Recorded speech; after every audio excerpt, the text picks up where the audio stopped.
Hey everyone, welcome back to our channel Dhru's Lab. I am Dhruti and I am starting a new series on robot operating system based on ROS2 Humble. If you are someone want to dive deep into robot operating system, then this channel is a go-to solution for you.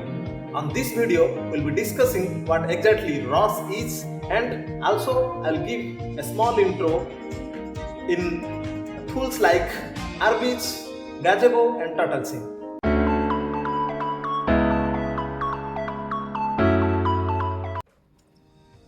So let's first understand what exactly ROS is. So ROS stands for Robot Operating System.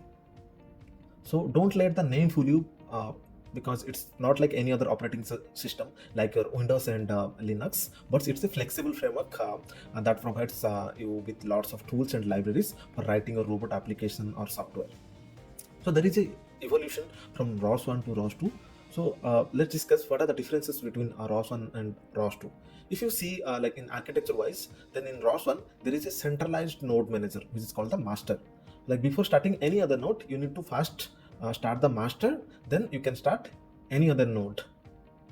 If the master fails, then the all other nodes will be also destroyed, because it's a single point of failure. It's a single point of failure. If the master fails, then all the nodes that is linked with master will be destroyed. But in ROS2, there is no existence of master. It's a distributed architecture, you can say, or the decentralized architecture.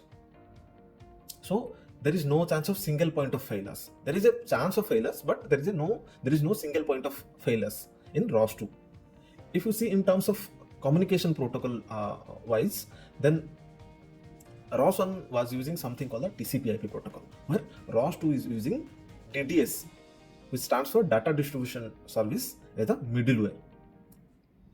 Then if you see in a real-time application, it's very challenging in ROS1 if you are working in real-time applications, but in ROS2 it is designed in such way that like you can put ROS2 in real-time applications where the time is very crucial. Then if you see in terms of quality of services, then it's in ROS1 there is very limited quality of services, but in ROS2 there is a rich profile of quality of services in terms of reliability and durability, etc. Right?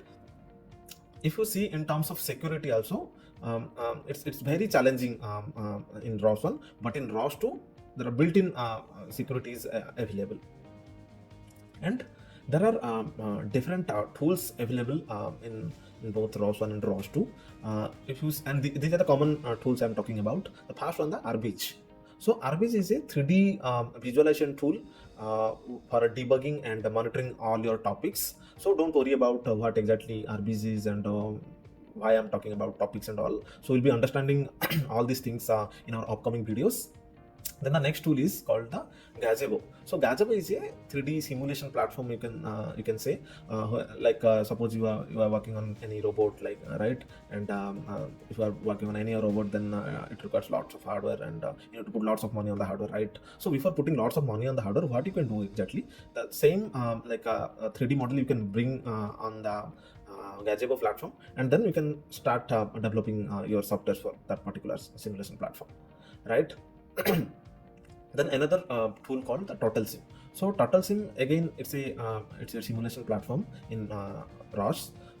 If you really want to understand like how topics are communicating, how nodes are communicating with each other through different topics, okay, what are the services available, what are the actions available, you can say, or what are the parameters available, right? If you really need to understand like how these are working, then Turtlesim is a go-to solution for you.